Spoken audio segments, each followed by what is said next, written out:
अस्सलाम वालेकुम and welcome back to GEL grammar genius.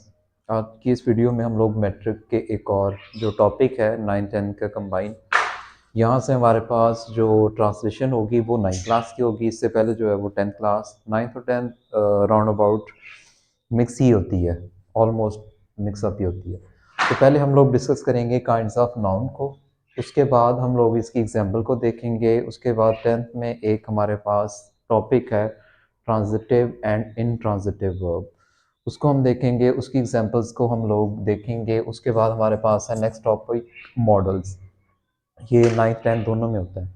उसके बाद है translation Urdu to English 9th class के, स्पेसिफिकली मैंने कर दिया है 9th क्लास के लिए। और ये स्ट्रक्चर्स लिखे हुए हैं, दो तरह से स्ट्रक्चर्स हैं। सब चीज़ों को one by one step by step सीखते हैं, लर्न करते हैं कि किस तरह से हमने इन चीज़ों को लर्न करना है। So without wasting time let's start our first topic which is kinds of noun. Noun की कितनी काइंड्स होती हैं वो हमने देखना है। There are 5 kinds of a noun. Of a noun, noun की 5 अकसाम होती है: common noun, proper noun, collective noun, material noun and abstract noun. ये 5 ही अकसाम होती है। इसको वैसे मैं जो कवर करता हूँ डिफरेंट अप्रोच होती है मेरी, डिफरेंट एक मेथड होता है जिसके तहत मैं नाउन प्रोनाउन हो गया, इसके अलावा टेंसेज हो गए, एक्टिव पैसिव, वो इंटायरली डिफरेंट वे में पढ़ाता हूँ। ये मेट्रिकुलेशन है, इसे मैं समझता हूँ कि ये जो हमारे पाकिस्तान में एजुकेशन सिस्टम है उसके अकॉर्डिंग बिल्कुल एक ज़ीरो लेवल पे चीज़ों को लेकर चला जाता है। जिस तरह से 3 एंड 4 क्लास होती है ना, मेरे ख्याल में उसमें ऐसी चीज़ें इस तरह से बेसिक लेवल पे समझाई जाती है। मैं थोड़ा सा एडवांस लेवल पे जाकर इंग्लिश ग्रामर जो होती है वो टीच करवाता हूँ। जैसे मेरी पहली जो वीडियोस हैं उनमें आप देखिएगा, उनमें जो ग्रामर मैंने जिस तरह से डिटेल डिस्कशन की है और यहाँ पर मैं डिस्कस कर रहा हूँ, इसमें बहुत ज़्यादा फ़र्क है। अब क्योंकि ये मेट्रिकुलेशन है, बिल्कुल एक लो लेवल है, बेस है, बेसिक है, इसलिए मैं इसको बेसिक से ही स्टार्ट कर रहा हूँ। तो हमारे पास पहला वन बाय वन जो मेट्रिकुलेशन की लेवल पर ऑब्जेक्टिव आती है, उसमें कॉमन नाउन में हमारे पास boy, girl, tree, city, car etcetera, कोई भी आम जो नाम होता है किसी भी चीज़ का उसे कॉमन नाउन कहते हैं। नेक्स्ट हमारे पास प्रॉपर नाउन, इसमें इन्हीं को मैंने स्पेसिफाई कर दिया, जैसे लड़का था ऊपर बॉय, नीचे अली, ऊपर गर्ल, नीचे सना, स्पाइन, लाहौर एटसेट्रा, ये हमारे पास होते हैं प्रॉपर नाउन। अब जो ज़्यादातर मेट्रिकुलेशन में चीज़ें आ रही हैं parts of speech kinds of noun में, वो कलेक्टिव नाउन है, मटेरियल नाउन है, कॉन्क्रीट नाउन है और एब्स्ट्रैक्ट नाउन है। इनको मैं डबल टिक किए देता हूँ ताकि आप लोग वीडियो में इसका स्क्रीनशॉट लेकर खुद से इसको नोट कर लीजिएगा। ये वीडियोस बनाने का मकसद ये है कि आप लोग इन वीडियोस को डाउनलोड करके अपने पास रख लें, और जब भी आपको टाइम मिले, ब्रेकफास्ट करते हुए, लंच करते हुए, या मॉर्निंग टाइम में, नून में, आफ्टरनून में, इवनिंग में, नाइट में, आप इनको हैंड फ्री लगाकर सुने, और सुनने के बाद इसे राइट करना है और इसकी आपने ड्रिल करनी है, जैसे हम कहते हैं एक्सरसाइज आपने प्रैक्टिस करनी है, क्योंकि practice makes a man perfect. तो ये बात याद रखिएगा। प्रॉपर नाउन की एग्जांपल मैंने आपको बता दी। इसके बाद हमारे पास कलेक्टिव नाउन। कलेक्टिव नाउन में गैंग है, crowd, committee, class, crew, audience, family and army. Material noun में बास्केट, उसके बाद balls, gold, would etcetera. Concrete noun क्या है? इन दो चीज़ों के दरमियान आपने फ़र्क करना है। ये जो दो चीज़ें हैं इनके दरमियान आपने फ़र्क करना है। मटेरियल नाउन याद रखिएगा, मटेरियल नाउन हमेशा वो नाउन होगा जो नॉन लिविंग चीज़ों से बना होगा। जैसे ये प्लास्टिक का बना हुआ है, ये प्लास्टिक क्या है? मटेरियल नाउन है। इसी तरह से ये वाइट बोर्ड किससे बना हुआ है? वुड से बना हुआ है, ये क्या है? ये material noun, non living things. और जितनी लिविंग होती हैं ये 10th क्लास के फर्स्ट चैप्टर में है, जो हमारा फर्स्ट चैप्टर है एनवायरनमेंट ऑफ,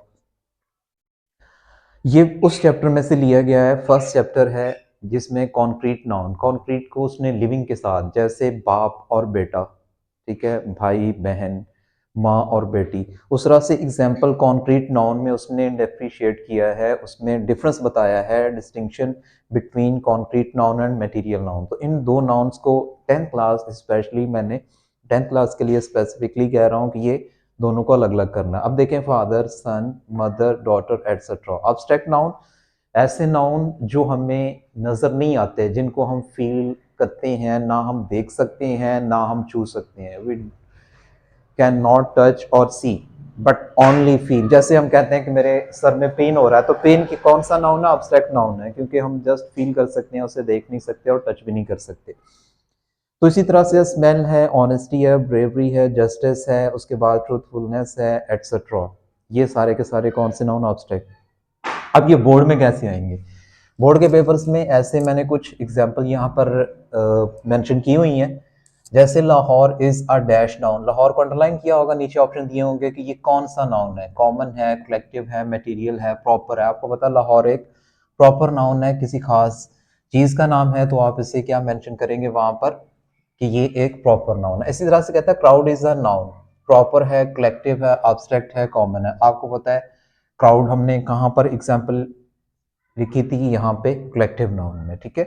उसके बाद है बास्केट इज। अब देखें बास्केट नॉन लिविंग है, तो मैंने बताया था नॉन लिविंग सारी चीजें मटेरियल में आएंगी। अब यहाँ पर फादर और सन है, और मैंने बताया था लिविंग जितनी भी आएगी वो किस में आएंगी, कॉन्क्रीट नाउन में आएंगी। उसके बाद है justice is a noun. Justice कौन सा नाउन है, मैंने आपको बताया जो चीज सिर्फ फील की जा सके, ना उसे देखा जा सके, ना छुआ जा सके, वो कौन सा नाउन होता है, एब्स्ट्रैक्ट नाउन। ये तो मैंने सिंगल सिंगल एग्जांपल दिया, आप प्रीवियस पेपर्स जितने भी उठा के देखेंगे उसमें सारी ये चीजें आपको बार बार रिपीट होती नजर आएंगी। इसके अलावा पीडीएफ में मेरे पास बनी हुई चीजें हैं, मैंने इन सब पे डिटेल नोट्स बनाए हैं, जिनके नीचे मैंने अराउंड अबाउट 50 to 100 एग्जांपल्स जो हैं ये दी हुई हैं इन ईच टॉपिक से रिलेटेड। नाउन की सारी काइंड से एमसीक्यूज बनाए हुए हैं, फिल इन द ब्लैंक्स बनाई हुई है, ऐसे अंडरलाइन वर्ड्स बनाए हुए हैं। अगर आप में से किसी को भी उसकी ज़रूरत होगी तो आप नीचे कमेंट बॉक्स में कमेंट करेंगे, ताकि मैं वीडियो में उसको इसके साथ अटैच कर दूँ, ओके।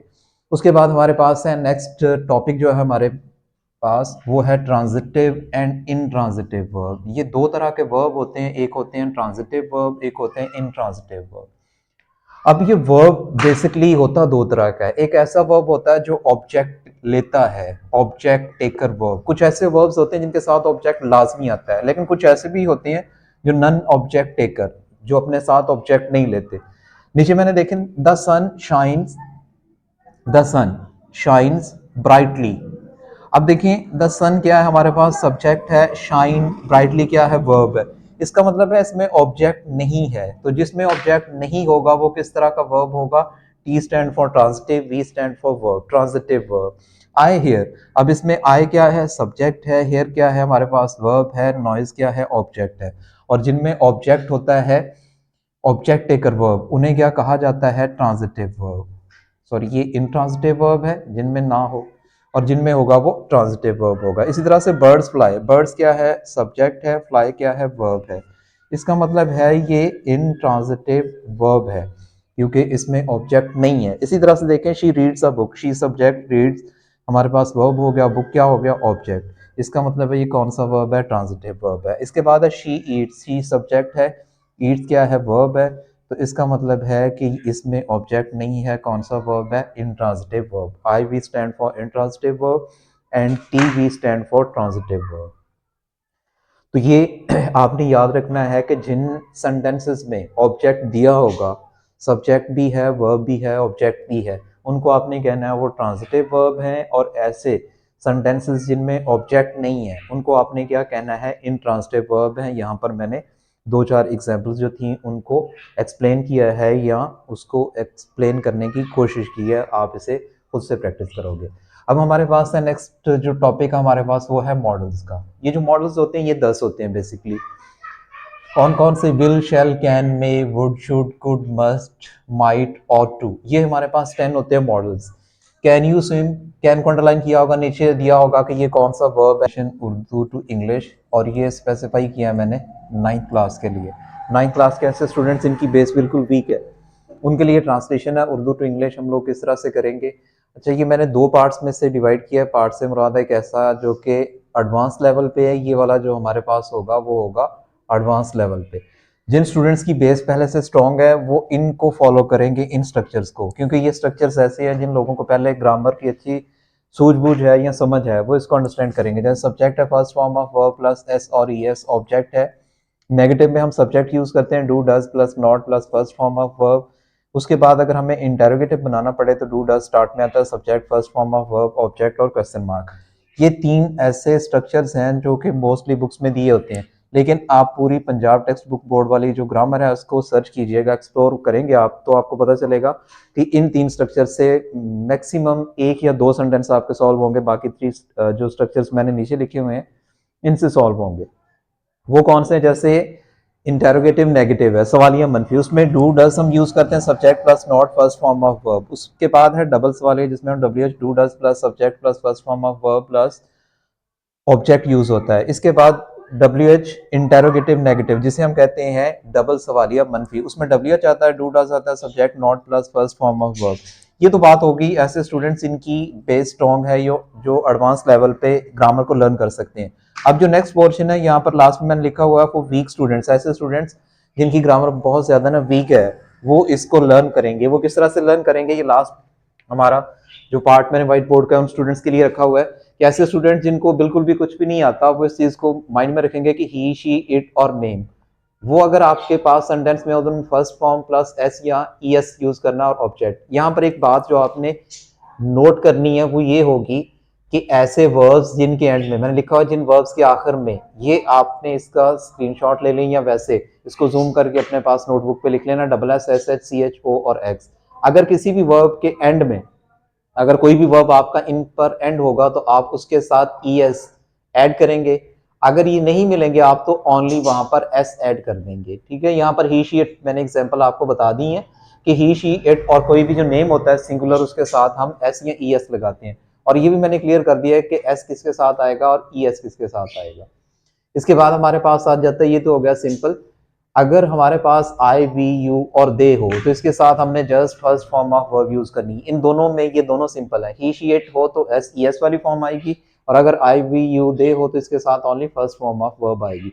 अब आ जाते हैं इनका नेगेटिव कैसे बनेगा। अगर ही शी इट होगा तो उसमें हम लोग डज नॉट यूज करते हैं, आई वी यू दे होगा तो उसमें हम डू नॉट यूज करते हैं। इसी तरह से अगर इन्हीं का सवालिया बनाना हो तो वही डज स्टार्ट में आ जाएगा, ही शी इट लिखेंगे, फिर फर्स्ट फॉर्म ऑफ वर्ब और लास्ट में ऑब्जेक्ट के बाद क्वेश्चन मार्क। इसी तरह से do I we you they plus first form of verb object और क्वेश्चन मार्क। इसी तरह से डज है he she it name plus not plus first form of verb, do plus I we you they not plus first form of verb.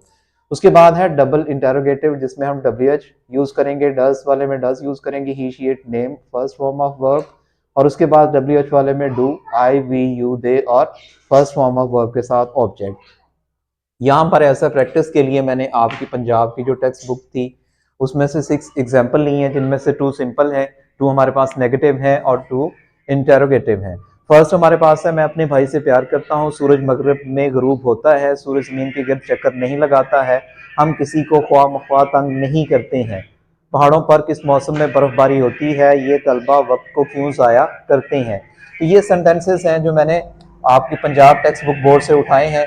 इनमें पहला जो हमारे पास structure है या पहला सेंटेंस है वो है, मैं अपने भाई से प्यार करता हूँ, I love my brother. Second है, सूरज मगरिब में गरूब होता है, sun sets in the west. अगर आप यहाँ पर T H E article use कर लेंगे तो भी सेंटेंस राइट होगा। उसके बाद हमारे पास थर्ड, सूरज जमीन के गिर्द चक्कर नहीं लगाता है, sun does not revolve around the sun. ये बात आपने याद रखनी, यहाँ पे राउंड नहीं लगाना, अराउंड लगाना। उसके बाद है, हम किसी को ख्वाम ख्वाह तंग नहीं करते, we do not tease anybody for nothing. For nothing क्या है, ख्वाम ख्वाह की ये इंग्लिश होगी फॉर नथिंग। उसके बाद है, पहाड़ों पर किस मौसम में बर्फबारी होती है। अब किस मौसम में हमने पहले लिखना है, इन विच सीजन। उसके बाद सवाल क्या पूछा गया है कि कब होती है। ठीक है, तो in which season does it snow on mountain. और लास्ट सेंटेंस है, ये तलबा वक्त को क्यों जाया करते हैं, why do these students waste their time. तो ये था हमारे पास लास्ट इसका सेंटेंस ट्रांसलेशन का। और अगर आप इससे रिलेटेड कोई भी चीज़ ऐसी जिसको आप डिटेल देखना चाहते हैं तो आप नीचे कमेंट करेंगे। आज के लिए इतना ही, नेक्स्ट वीडियो में फिर से मिलते हैं, तब तक के लिए अल्लाह।